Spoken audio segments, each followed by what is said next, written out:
Cuando imaginamos a los campesinos medievales, pensamos en miseria. Suelos de barro helado, paredes con grietas, gente envuelta en harapos tiritando junto a fuegos que nunca bastaban, muriendo en invierno, como siempre ha ocurrido. Esa imagen fue construida para ustedes de forma muy deliberada, porque la verdadera imagen de un campesino medieval del norte de Inglaterra o de Islandia es la de un constructor que resolvió el frío invernal de forma tan permanente que ninguna compañía de combustibles pudo tocarlo, ningún proveedor pudo facturarlo y ningún equipo de reparaciones pudo ser llamado jamás. Un constructor que comprendía el suelo bajo sus pies como un ingeniero moderno comprende una caldera. Alguien cuyo refugio mantenía un calor habitable en temperaturas que matarían a un excursionista moderno en 4 horas, usando solo trabajo, tierra y la lenta física del terreno. Un granjero medieval en el valle de Thjórsárdarur, en Islandia, que dejaba que su piso se enfriara, era responsable de todos los que dormían en él.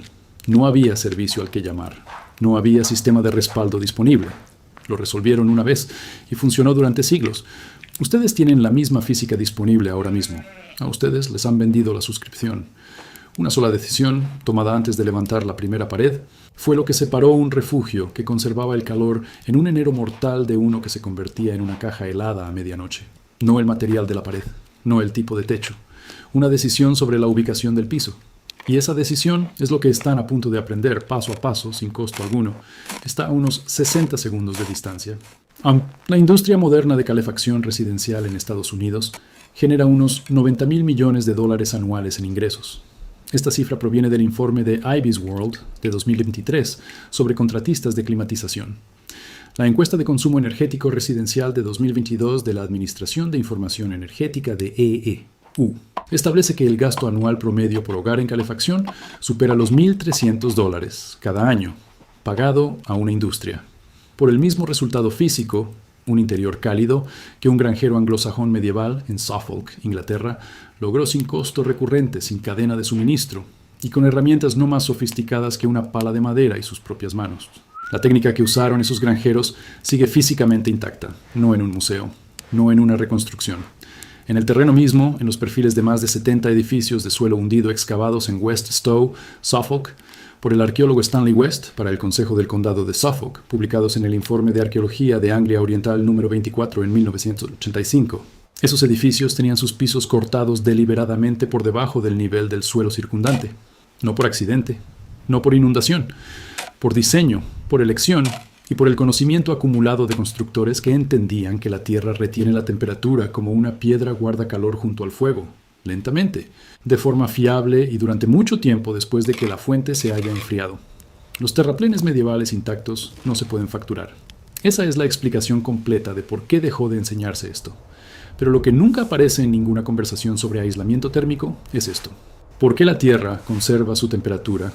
¿Y por qué esa temperatura es lo suficientemente cálida como para importar cuando el aire 15 centímetros arriba es letal? La respuesta llega en los próximos 30 segundos, y es la base de todo lo que este tutorial construye. Esta no es una idea nueva. En la granja de la era vikinga conocida como Gordon under Sandet, que se traduce del noruego como la granja bajo la arena, descubierta en 1991 en el distrito de Nipitzok, Groenlandia Occidental, y excavada entre 1991 y 1996 por un equipo dirigido por la arqueóloga Jette Arneborg del Museo Nacional de Dinamarca.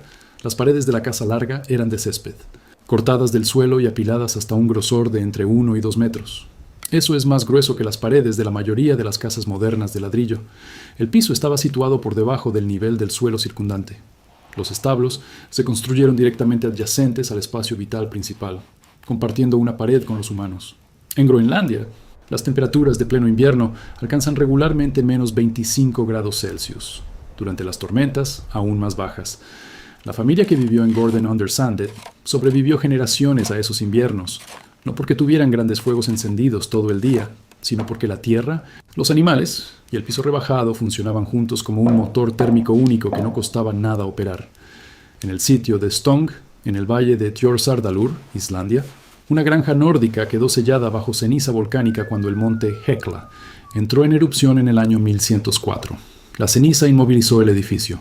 El arqueólogo danés Age Russell excavó el sitio en 1939 y sus hallazgos se publicaron en la colección Forntida Gordar y Iceland. El nivel del piso estaba por debajo del suelo circundante. Las paredes de césped tenían entre 1 y 1,5 metros de grosor. El edificio no era pequeño ni tosco. Incluía un salón principal, una lechería separada y una despensa. Todo construido para usar la masa térmica de la tierra como defensa principal contra el frío. Todo aún legible, 8 siglos después del enterramiento para el equipo de excavación de Russell. En Inglaterra, las excavaciones de West Stowe documentan el Grubenhaus, un término técnico alemán para edificio de suelo hundido, que significa una vivienda cuyo piso fue excavado por debajo del terreno exterior, como la vivienda estándar de los primeros asentamientos anglosajones entre los siglos V y VII. La característica definitoria en cada ejemplo del sitio es un piso excavado entre 30 y 60 centímetros por debajo de la superficie circundante. Esto no era pobreza ni técnica rudimentaria.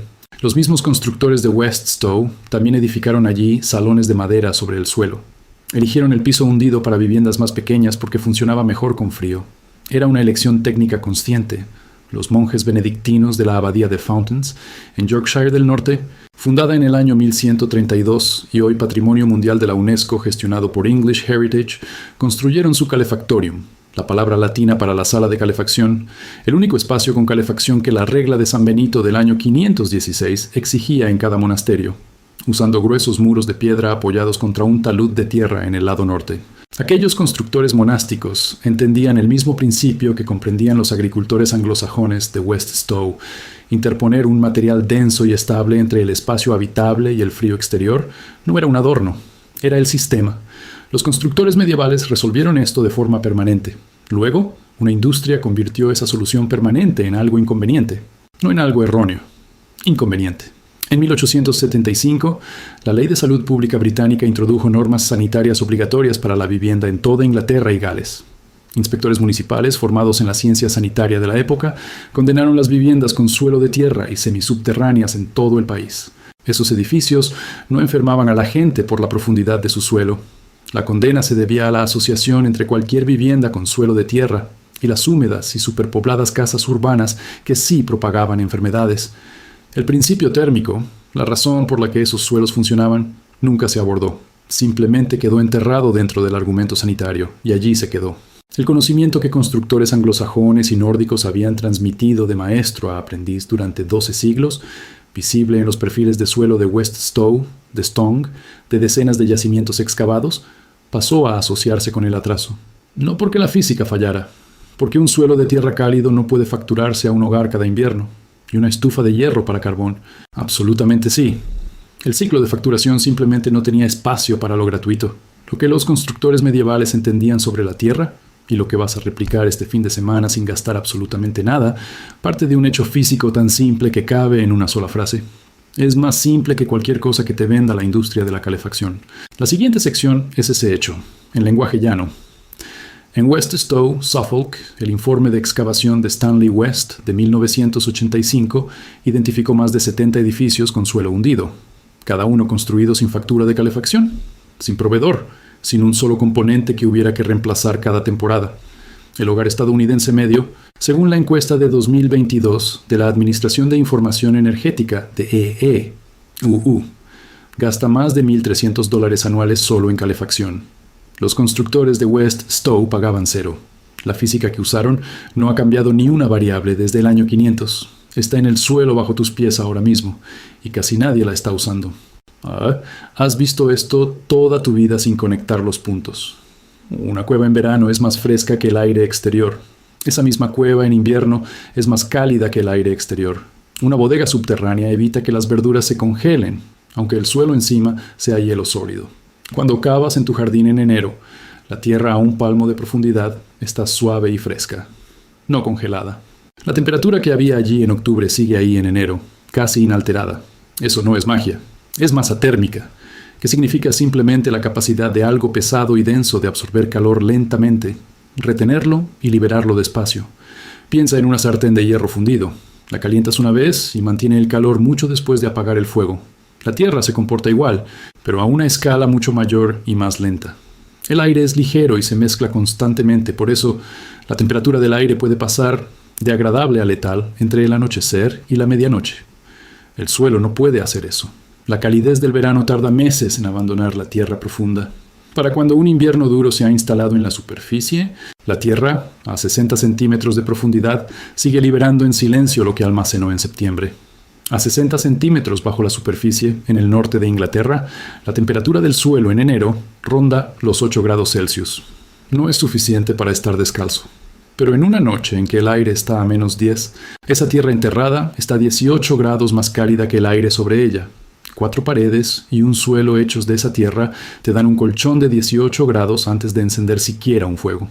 En la Groenlandia nórdica, la temperatura estable de la Tierra ronda los 0 grados incluso cuando el aire está a -30. Ese colchón de 30 grados, envolviéndote por los 4 costados y por debajo, es el motor de todo el refugio. Los constructores medievales no lo llamaban masa térmica. No tenían palabra para ello. Tenían generaciones de experiencia y un resultado empírico. Un suelo hundido que se mantenía más cálido que el aire, mantenía con vida a la gente y no costaba nada después de la primera tarde de excavación. La mayoría que intenta replicar esto se equivoca en un paso. Ocurre al principio, antes de levantar muros, antes de cortar ramas para el techo, y es la única variable que decide si la tierra trabaja para ti o simplemente está ahí, sin hacer nada. Ese primer error es exactamente lo que la siguiente sección corrige antes de que pueda ocurrir. Esto es lo que necesitas. Quiero ser honesto contigo sobre cada cifra. Una pala, de metal si tienes, una estaca afilada de madera dura también rompe y afloja la tierra. Y eso es lo que usaban muchos constructores anglosajones antes de que las herramientas con punta de hierro fueran comunes en la Inglaterra rural. Las palas de hierro aparecen en inventarios monásticos ingleses desde el siglo X y se recuperaron hojas de pala de hierro durante las excavaciones de 1989 a 1991 en el yacimiento de asentamiento altomedieval de Flixborough, Lincolnshire, publicadas por el arqueólogo Christopher Lovelock en 2007. Si tienes una pala, tienes la herramienta principal. Ramas. Cualquier rama más gruesa que tu pulgar, que sea lo bastante larga para cubrir el ancho de tu refugio si las pones una junto a otra. Una tarde entera de recolección basta para una estructura para 1 o 2 personas. Césped, cortado de la superficie del suelo que excaves. Ya está ahí, no cuesta nada. Eso es literalmente todo. Esto es lo que casi todos hacen mal cuando intentan construir un refugio de tierra para el calor. Lo construyen en terreno llano. Cada intento fallido empieza con un sitio plano. Paredes levantadas desde el nivel del suelo y tierra apilada sin firmeza contra el exterior una vez terminada la estructura. El resultado es un refugio apenas mejor que una tienda de campaña en un frío intenso. No es lo que construyó la gente de West Stow, no es lo que construyó la familia de Stone, no es lo que construyeron y con lo que sobrevivieron 3 generaciones de granjeros nórdicos en Gordon under Sandet durante inviernos que vaciarían un camping moderno en 1 hora. Los refugios fallidos se construían sobre el suelo. Los que funcionaban se construían dentro de él. En cada yacimiento documentado de Grubenhaus, del siglo V al XI, en el informe de Stanley West de 1985 sobre West Stow, en la excavación de Russell de 1939 en Stong, en las publicaciones de Arneborg sobre Gordon under Sandet, la característica definitoria es el suelo rebajado, no tierra apilada después. El suelo se baja primero hasta la capa térmica estable, y luego se construyen las paredes hacia arriba desde esa superficie inferior. La diferencia es la diferencia entre estar al lado de la tierra y estar dentro de ella. No es lo mismo. Cuando tu suelo está al nivel del terreno, el aire frío se filtra por todos lados y la tierra bajo tus pies puede estar helada. Cuando tu suelo está a 2 pies bajo tierra, estás rodeado por 4 lados y por debajo por suelo, que está por encima del punto de congelación. Tierra que está liberando activa y lentamente el calor que ha acumulado desde el otoño. Tu calor corporal, equivalente al de una bombilla de 60 vatios, encendida continuamente, queda contenido por paredes que ya están más cálidas que el aire exterior. Un pequeño fuego en ese espacio hace 10 veces más trabajo que el mismo fuego en una estructura en superficie. Para construirlo correctamente, busca una ladera orientada al sur, si es posible. Orientación sur significa que la entrada apunta al sol de invierno y alejada del viento predominante del norte. La orientación de las estructuras Grubenhaus anglosajonas en West Stow la analiza Stanley West en su informe de 1985, y la preferencia por el sur es constante en todos los ejemplos excavados. El terreno en pendiente es mejor que el llano por otra razón. Puedes excavar en la pendiente en lugar de hacia abajo, lo que facilita la entrada y estabiliza el techo. Marca la huella en el suelo.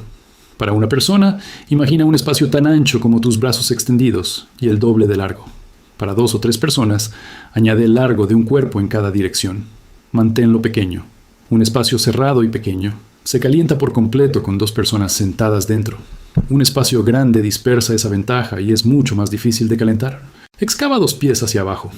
Los 2 pies completos son importantes y no se pueden acortar. Un pie te deja en la zona de transición donde aún puede llegar la helada en climas fríos. 2 pies te llevan a la capa térmica estable, la tierra que mantiene su temperatura sin importar lo que haga el aire arriba. Notarás la diferencia. La tierra que sacas a 2 pies es notablemente más cálida al tacto que la tierra cerca de la superficie. Guarda cada palada. Toda irá sobre el techo y las paredes cuando la estructura esté levantada. El paso que casi todos se saltan, el que marcó la diferencia entre una granja nórdica en Islandia que mantenía el calor durante 8 meses de invierno y una que era inhabitable a principios de febrero, es el siguiente.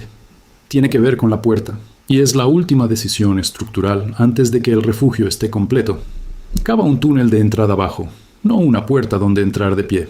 Un pasaje a la altura de gateo, inclinado para que baje ligeramente desde el exterior hacia la cámara principal. El aire frío es más pesado que el aire cálido. Se comporta exactamente como el agua, acumulándose en los puntos bajos, fluyendo cuesta abajo. Un túnel que baja desde fuera hacia adentro hace que el aire frío que entra al gatear se deposite en el punto más bajo del túnel, en lugar de fluir al espacio habitable principal. Es una esclusa de aire hecha solo con la forma del pasaje. El mismo rasgo aparece en los registros de construcción de las casas largas nórdicas groenlandesas en Gordon-under-Sandet, documentado en los informes de excavación de Arneborg, e independientemente en la construcción semisubterránea inuit. 2 culturas separadas por miles de kilómetros llegaron a la misma solución porque la física es idéntica en todas partes. Coloca después la estructura del techo, ramas puestas una junto a otra a lo ancho de la excavación, sin huecos de más de 3 o 4 pulgadas entre ellas. Luego apila la tierra guardada encima, al menos 8 pulgadas de profundidad. Después coloca los bloques de césped cortados sobre la tierra, con la hierba hacia arriba. Las raíces del césped se entrelazarán de nuevo en semanas y crearán una superficie viva e impermeable. El orden de las capas importa: ramas para soporte estructural, tierra suelta para aislamiento térmico, césped para sellar de la intemperie. La guía de 2005 del Building Research Establishment sobre construcción tradicional de tierra confirma que 8 pulgadas de tierra compactada proporcionan un aislamiento comparable al del aislamiento comercial estándar para paredes. No es un número de ingeniería preciso, pero es una comparación física que te indica la escala de lo que estás construyendo. Acomoda toda la tierra excavada contra las paredes exteriores por encima del nivel del suelo. Apílala tan alto como se mantenga sin deslizarse. Cuanta más masa térmica rodee la parte exterior de la pared sobre el suelo, más se estabilizarán esas paredes a la temperatura de la tierra, no a la del aire. Ahora enciende un fuego del tamaño de tus 2 puños juntos. Construye una pequeña hoguera en una depresión poco profunda, forrada de piedras, cerca del centro del suelo. Manténla alejada del techo de ramas. Deja que respire por una abertura en el punto más alto del techo, donde se unen las 2 pendientes. Un fuego así de pequeño, en un refugio de tierra bien construido, calentará el interior a una temperatura confortable en 30 minutos. Las paredes de tierra absorben ese calor y lo retienen toda la noche, mucho después de que el fuego se apague. 2 personas en un pequeño refugio de tierra, sin fuego alguno, mantendrán el interior por encima del punto de congelación en una noche que dejaría una tienda moderna de paredes finas bajo cero en 2 horas. Un refugio logra esto para 1 o 2 personas. Lo que una comunidad medieval de varios cientos de personas hizo con este mismo principio a gran escala, y lo que el asentamiento oriental nórdico en Groenlandia mantuvo durante 4 siglos ininterrumpidos, en uno de los fríos más letales de la Tierra, es lo que cambia por completo tu visión de este problema. Un refugio calentado por el calor corporal de una persona mantiene con vida a 1 o 2 personas durante una noche dura. Eso no es poca cosa, pero también es solo la primera capa de lo que entendían las comunidades medievales. En el asentamiento oriental nórdico en Groenlandia, documentado en excavaciones a lo largo del siglo XX por el Museo Nacional de Dinamarca y resumido por el arqueólogo Niels Linnerup en The Greenland Norse, A Biological Anthropological Study, publicado por Museum Tusculanum Press en 1998, las granjas se organizaban de modo que los establos para el ganado lindaban directamente con la casa principal, compartiendo un muro. Una vaca lechera adulta produce calor corporal sostenido a un ritmo que la ciencia agrícola moderna mide como equivalente o superior al de un ser humano adulto. Un establo con 10 reses adosado a la pared de una casa larga añadía el calor equivalente a 10 cuerpos más al espacio habitable, de forma continua y gratuita.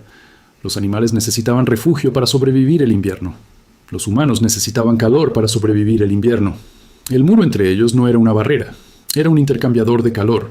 El conocimiento con el que construían los granjeros nórdicos de Groenlandia no era primitivo. Era el producto de siglos de ingeniería climática fría, perfeccionada por una comunidad donde el fracaso significaba la muerte antes de la primavera. A escala de un asentamiento, el efecto se multiplica. El patrón de aldea normando y luego medieval inglés, documentado en el Domesday Book de 1086 y analizado por el historiador Christopher Taylor en Village and Farmstead, A History of Rural Settlement in England, publicado por George Philip en 1983, situaba los edificios a lo largo de callejuelas comunes, en grupos compactos. Las estructuras adosadas o muy próximas solo pierden calor por sus paredes laterales y techos expuestos. Una hilera de 5 estructuras semienterradas que comparten paredes laterales pierde una fracción del calor total que perderían 5 estructuras separadas. La distribución de la aldea medieval no era una preferencia estética ni una conveniencia social. Era gestión térmica colectiva a escala comunitaria, replicada en miles de asentamientos documentados en el censo Domesday de 1086, sin facturas, sin infraestructura, sin pedir permiso a nadie. Hay una condición en la que esta técnica funciona peor que todo lo descrito. Los constructores medievales de las tierras altas del norte y oeste de Gran Bretaña se la encontraban a menudo. La forma en que la resolvieron es la última pieza. El refugio de tierra funciona exactamente como se ha descrito en suelo mineral. Arcilla, marga, creta, marga arenosa, el material presente en la mayor parte de las tierras bajas de Inglaterra y en la mayoría de las zonas templadas de Europa y América del Norte. Funciona menos eficazmente en suelo orgánico. La tierra oscura, húmeda y esponjosa, rica en turba, de los pantanos de tierras altas, los bordes de marismas y las áreas de páramo. El suelo orgánico no mantiene una temperatura estable como lo hace el suelo mineral. Es más húmedo, térmicamente más inconsistente y más lento para almacenar y liberar calor. Los constructores medievales en los valles altos de Escocia y los colonos nórdicos que trabajaban suelos turbosos lo compensaban con el grosor de las paredes. Esta solución está documentada directamente en los registros de construcción de turba de las granjas nórdicas groenlandesas de Gordon under Sandet, donde el equipo de excavación de Arneborg registró paredes de entre 1 y 2 metros de grosor de forma consistente. Esas dimensiones no eran un alarde arquitectónico. Eran una compensación por la menor masa térmica del suelo inferior, lograda añadiendo más material aislante en la parte superior. La prueba es rápida y no requiere herramientas. Cava un pie hacia abajo y observa lo que sale. Si es marrón oscuro o negro, esponjoso y húmedo, estás en suelo orgánico. Duplica el terraplén exterior de tus paredes. Cava 2,5 pies de profundidad en lugar de 2. Construye las paredes más gruesas por encima del suelo. El principio del suelo sigue funcionando en suelo orgánico. Simplemente necesita más compensación en las paredes para equilibrar la diferencia. Si la tierra en los primeros centímetros es pálida, rojiza o beige, suelo mineral, estás en el terreno adecuado. La tierra realizará la mayor parte del trabajo térmico sin ajustes. La granja de Stone, en el valle de Thjorsardalur en Islandia, quedó sellada por ceniza volcánica en el año 1104 de nuestra era. Permaneció intacta durante 835 años. Cuando Age Russell abrió la primera zanja en 1939, el suelo aún estaba 2 pies por debajo del nivel del terreno circundante. Los perfiles de las paredes de turba aún eran visibles en la ceniza compactada. El pasillo de entrada seguía allí, descendiendo hacia el salón principal exactamente como lo habían excavado los constructores a finales del siglo XI. 8 siglos de entierro no habían cambiado lo que era el edificio ni lo que significaba. La física que mantuvo ese suelo más caliente que el aire exterior en el invierno de 1103 es la misma física que mantendrá tu suelo más caliente que el aire exterior esta noche. La tierra no renegocia, no requiere renovación, no caduca.